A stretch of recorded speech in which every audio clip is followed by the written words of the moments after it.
Our people are brilliant. Why are we in this mess? Like, why is everybody else succeeding and we're not? We're not dumb. And I realize when the rules are published and the playing field is level, we kill it. The arts, media, professional sports, um, politics, um, faith. But capitalism has no rule book. So this banker came in my classroom when I was 9 years old and taught me financial literacy.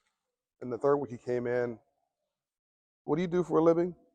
And how'd you get rich legally? He said, I'm a banker and I finance entrepreneurs. I said, man, I don't know what an entrepreneur is, but if you're financing it and it's legal, I'm going to be one. And that's who I am today. And then anyway, by the fourth week, I was wearing the suit my mother made for me for Sunday service at church. I was wearing that suit to model the banker. And then I created my business, Neighborhood Candy House, after that class was over. And I put the liquor store out of the candy business. Well, stop hanging around with broke people. First of all, you hang around 9 broke people, you'll be the 10th. And I don't mean like some class-based bougie thing. I mean people who have broke mentalities, poverty mentalities, because after you have sustenance poverty, which is a roof over your head, food on the table, and reasonable health care, which should be human dignity, everybody should have that. All other forms of poverty are mindset.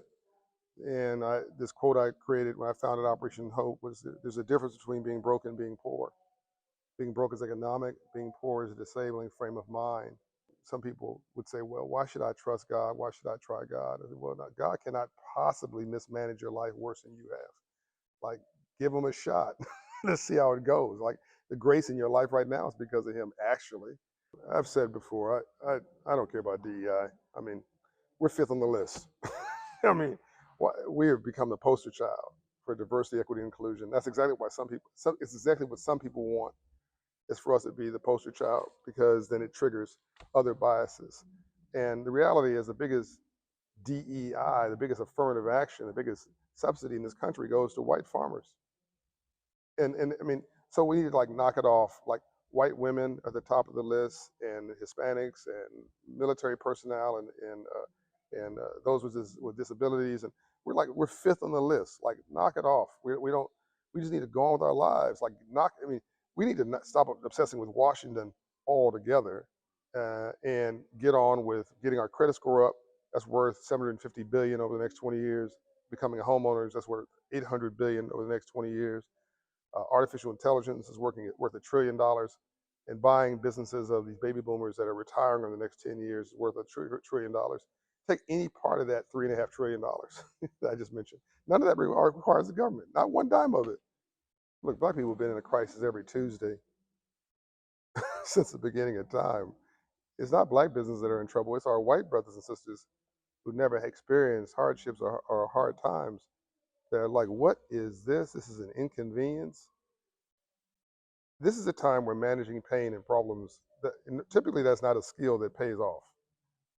Being an expert in managing through drama, which is black people were doing so much with so little for so long, we can almost do anything with nothing, right? This is a time for that. Now, so your mindset, again, that surviving mindset that I talked about earlier in the interview that I said was no good, is really valuable in this particular moment. So we just need to get back to the basics, right? I can't love you unless I love myself first. I can't solve world poverty unless I solve my own poverty, right? So get a will, get a life insurance policy, get a life, get a home, right? And get going.